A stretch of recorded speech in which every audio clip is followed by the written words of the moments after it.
So if you do synthetic division, you divide this in. If this is x minus 3, what do you put on the outside? Positive 3. Positive 3. So you got to make sure you do the opposite of the factor. So write down the coefficients, drop the first one down, multiply that, add it, right? I didn't know what this is going to add to or not. 0. And then multiply that and add it going down. So your answer should have been, and I'm just putting f of x equals because this is the same thing, just a different way to write it. Because this is the problem, and it's the same thing as 1x, right? Because this is x squared, so it dropped down. Plus negative 10 over x minus 3. So it's kind of weird to think about, but this problem right here, this f of x and this f of x are the same thing. There's two different ways to write it. One of them's written as a division problem with them together, and one of them's written as like the sum.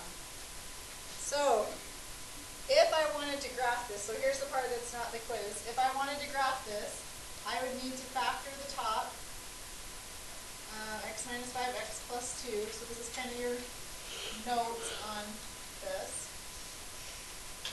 And it would have an asymptote where? Where would a vertical asymptote be? Positive 3, wherever the x can't equal 0.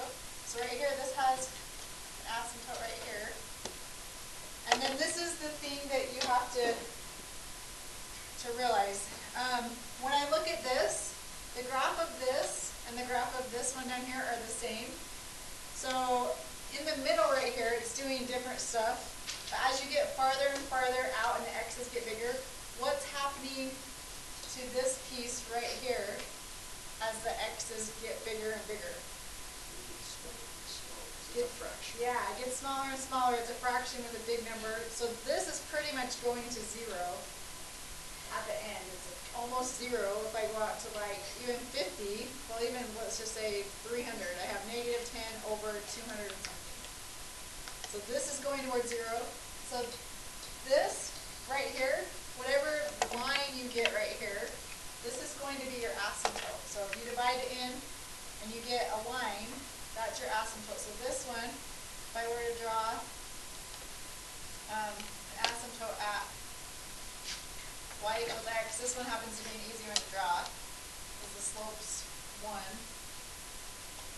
This is what the asymptotes on this graph would look like. So now we would just have to decide where it is and what kind of shape it's following. So instead of having a horizontal asymptote, it has what's called an oblique asymptote, which is just a line that's not horizontal. It's just sort of, so this has an asymptote.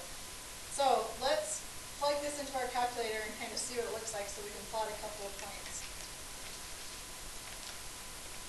So here's what the graph of it looks like. And you can kind of see,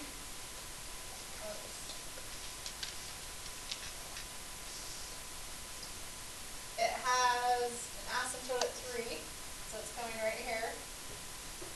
And then it has one at y equals x, which is, this one's kind of zoomed out a little bit. And this one you can't, oh, it's going right here, huh?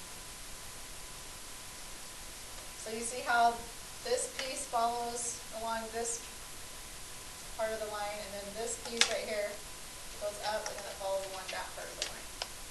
So when you guys do your one on your homework number 2 on that page you have to graph, I want you to do synthetic division and find the asymptotes, because I want you to graph all your asymptotes on that sheet. Make sure you're graphing your asymptotes on it. And then if I wanted to find just a couple good points in here, I look at the table. 1, 6, 2, 12, negative 2, 0, 0, 3 1/3. You can always look and find, it's always good to find the y-intercept, which is when you plug in 0, you get negative 10 over negative 3. So that's always a good one to make sure you cross it the right place. So it's right there. And then also, if you want to find the x-intercepts, it's wherever this equals 0. Which is at 5 and negative 2. So this should cross at negative 2 and 1, 2, 3, 4, 5. Those should be your x-intercepts. even with those, I can see pretty good what it's gonna do. I have that, it's gonna come close to here, this one's gonna come up and go that way. And then this one, as long as you're crossing these at pretty good spots, it's coming here. And then, oh wait, what did that one do? Something. I messed it up. Oh, it was positive 10/3. So that 10/3 was the intercept. It wasn't negative 10/3, it was positive. Yeah. So it should have been 1, 2, 3, and a third right there. Or does that look better? So I can go this way, and this comes here, and then it goes up right there. So it's still the same idea. Follow the asymptotes. Find a couple good points, especially the intercepts are always good to find if you can. And that's what that graph would look like. The way